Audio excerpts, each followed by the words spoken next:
Hello, my name is Eric Raff, and I work as the director of the Virginia Department for the Deaf and Hard of Hearing. So my name is Gia Thornton. I live in the Richmond area, and my husband and I are parents to two children, ages 5 and 7, a boy and a girl, and they are both deaf. Before we start talking specifically about the Mentor Project, Eric, I wonder if you can just begin by talking to us about the department that you oversee. Remind people about your functions, your mission, and some of the resources that people can find with you guys.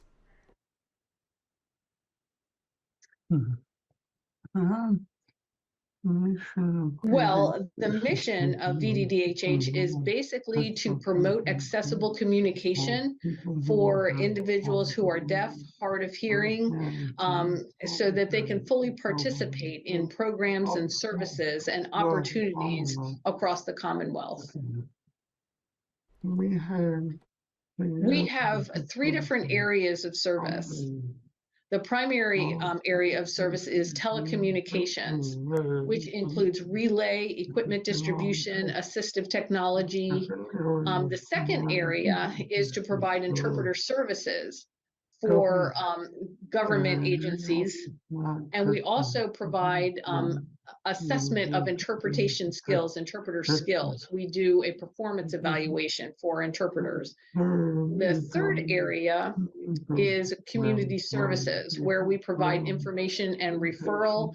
We do presentations, we do outreach to the community, and of course, we recently added those 2 new programs, the first being the Support Service Provider Program for individuals who are deaf-blind, and the second is the Deaf Mentor Program.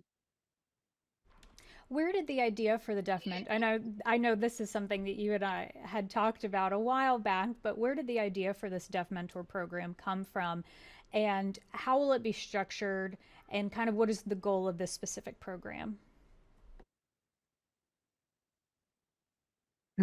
Sure, that is an excellent question, and it's really an interesting story behind how the program started.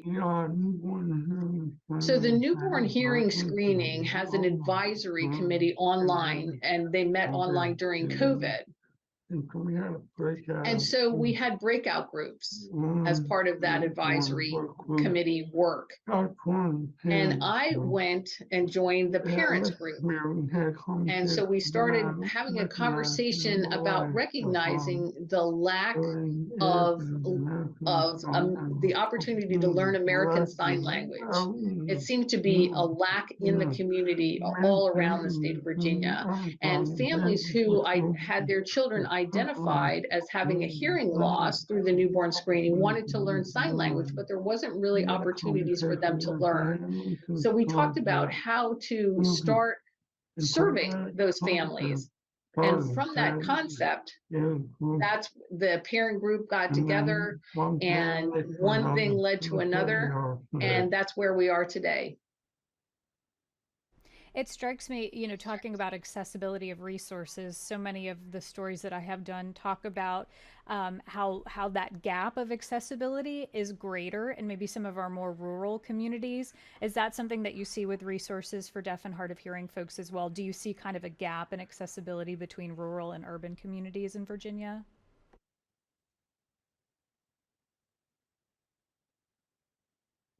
Yes, there are not enough resources in rural areas for certain. I recently gotten a request for help from a 57-year-old Hispanic immigrant who had moved into the Commonwealth, and they needed help learning English and American Sign Language, and there's just no resources available in those rural areas. So it really is a struggle to help people like that.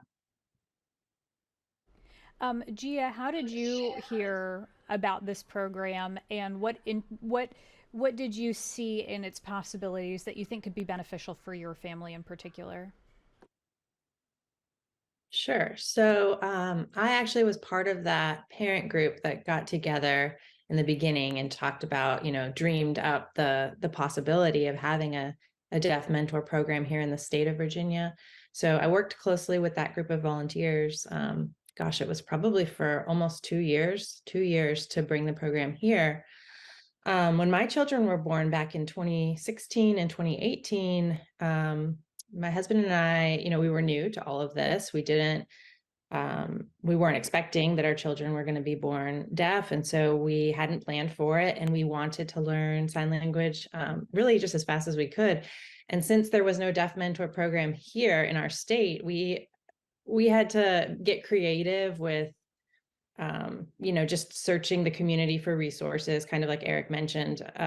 There just was few resources for parents, specifically for parents at that time. And we ended up doing classes at night or, going to silent dinners also at night. And these events were always during the week, right? And with young children, it was complicated. We had to get a babysitter. We were tired because it was during the week at night. And the thing about the Deaf Mentor program is that it's very individual for each family. So you get to choose which day you meet with your mentor. Your mentor meets you at your home or at a location that you all decide upon together. And it's on your schedule. So it's just much more family friendly and much more tailored to the needs of your specific family and situation. And I love that the whole family learns together, that all siblings are included, parents are included, and you're doing it together in your home environment. And so what you're learning is very specific to your needs. You're learning about the signs that you need at that time with raising your child. It's just, I'd say that the events and the resources that we used before the Deaf Mentor program were great. And we made them work for us, but having a specific Deaf Mentor program for families in the state of Virginia is so needed and so welcome. So I'm so happy it's here. Eric, I know that Gia mentioned how it's going to be sort of tailored for each individual family's needs, but broadly, how is the program going to be structured? How are you going to both find mentors and pair them with mentees? How broadly is the system going to work?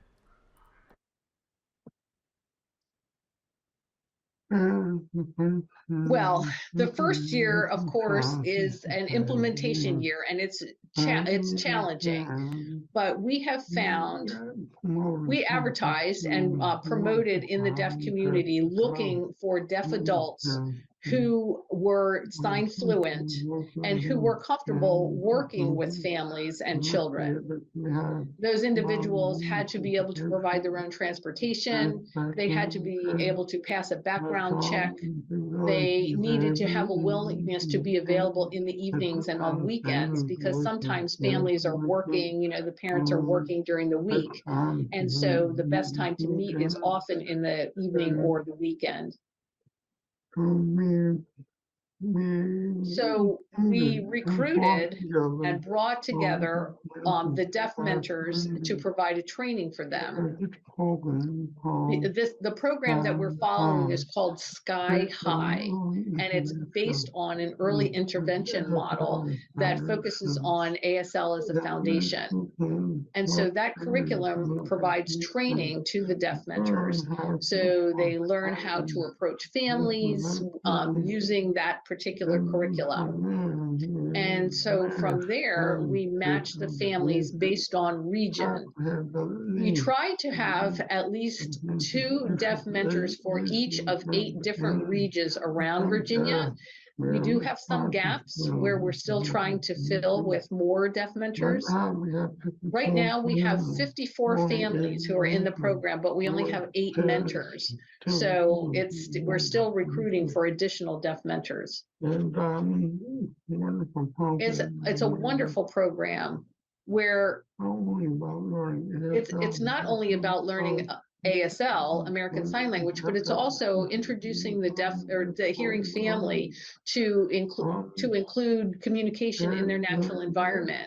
They learn about assistive technology that's available. They learn about deaf culture. The family learns about technology and how to get their deaf children's attention. For example, flashing lights is a technique used to get attention, or to stamp on the ground to make a vibration gets attention. We also also introduce the families to other deaf adults as well, so that they can learn more sign language. So there's a variety of aspects to the program. And Gia, for you, I wonder when you have connected your children to resources, and then also when you think about the resources that will be available to them through this mentor program. I know your children sound quite young, but are they excited about it? Do they have a sense of maybe what they're going to be able to glean from it? Just when there is a connection of those resources that they can learn from and identify with, what has been the result thus far, and what do you anticipate the result will be for them? Sure. I think, it's very valuable in the language piece, teaching American Sign Language, and they love sign language and they love learning from other deaf people. But I also think what I'm realizing is that a huge benefit is going to be just the relationship that they develop with a deaf adult. I'm noticing that my husband and I have worked really hard to connect our children to other deaf children.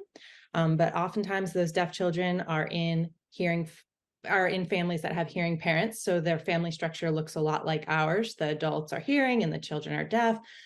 And I realized, they don't have as much access to deaf adults just because, it's just, we don't happen upon them just in the community. And so I think developing relationships with deaf adults that they can look up to will be one of the lasting impacts that this program has for them, so they can see themselves in what they might grow up to be. They can see just having that mentor.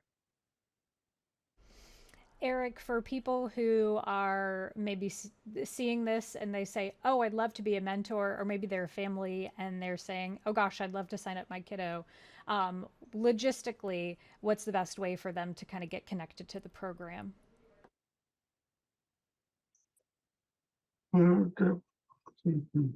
Deaf individuals can apply. They can just send their resume and a cover letter, send it to the Virginia Department for the Deaf. We have an email address. It's deafmentor@wdbj.virginia.gov.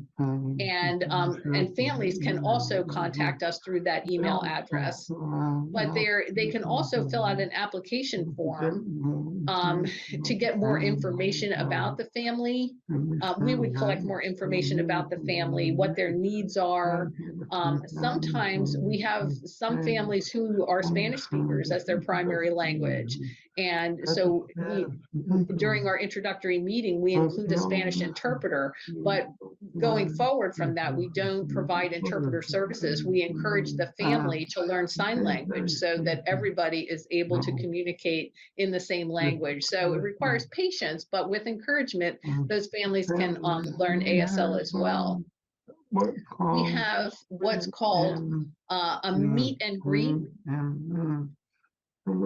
So we introduced the coordinator of the Deaf Mentor Program. That coordinator introduces the families with the deaf mentor, talks about what the rules are and the guidelines and the parameters of the program. So once everybody understands the expectations, then from there on, the family and the deaf mentor work together to schedule their own meetings.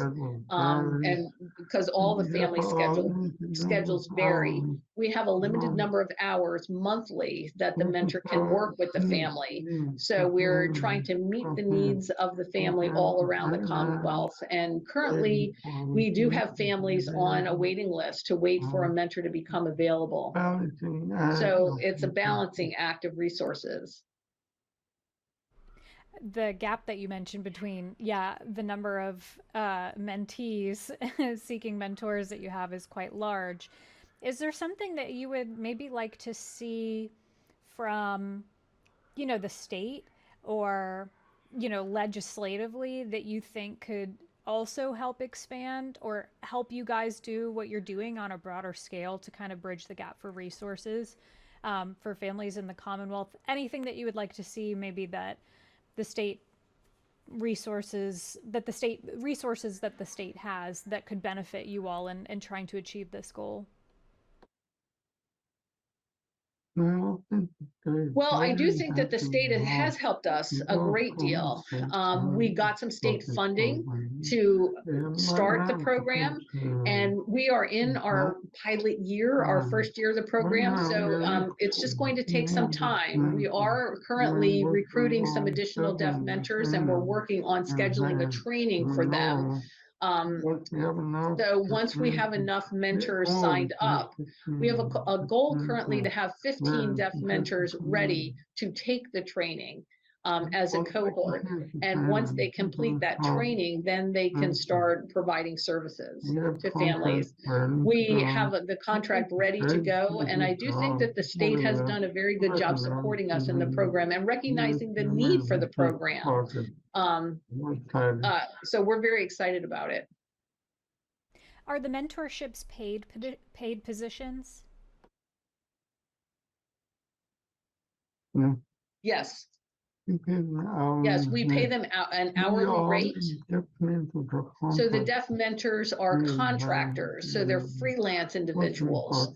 So they're working part-time. And we also have a coordinator, which is who is a state employee, also part-time, who coordinates the deaf mentor program and the daily operations of the program. Gia, just, my final question for you is somebody who comes from the hearing community and being introduced when your children were born to the deaf community, the hard of hearing community. What's been the biggest thing that you've learned that, you want people to know about both communities and about the learning process and about the resources available? What's just the biggest thing that you've learned that you would like to share with people? Sometimes when your baby is born and you find out that they have hearing loss, the medical community will encourage you to choose either the sign language route or the hearing aid or cochlear implant route with the hope of learning English, spoken English in that way. And my experience has been that you can do both. And the culture and the community that comes with the deaf community has been just invaluable to my family. And I would encourage everybody to explore it as maybe not the only path that you take, but one of the paths that you take. And then Eric, for you, I always, like to give people sort of action items for educating ourselves, and you have educated me today on learning how I can implement a new accessibility tool in Zoom, which I will explore further.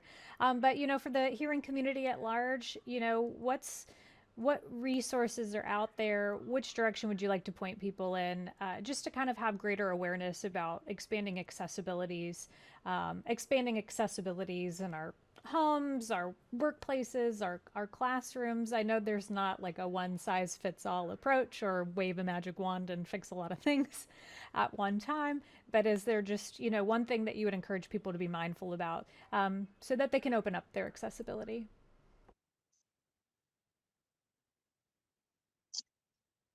Yeah, I think the importance of recognizing that each individual has their own communication needs, their own hearing loss, has a range. Some individuals are hard of hearing, some individuals are completely deaf, and there's a range. And so the importance of asking an individual how the best way to communicate with them is, and to make the communication accessible and effective for them. Perhaps it just means writing notes back and forth. It might mean using smart apps on cell phones.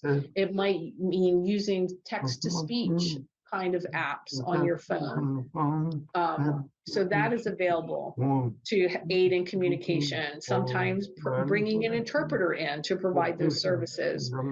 For businesses and the government, they do provide interpreter services. Or maybe just captioning on television in your home. So there's such a variety of ways to make things accessible, but the important thing is to have communication access. We have been, and you've mentioned the technology aspect, how much the technology has grown, but it strikes me as important for this Deaf Mentor program that there is still very much a human element to it, despite how maybe much more equipped we are with technology to assist with accessibility. Is there just something that the computer can't do that a human can do?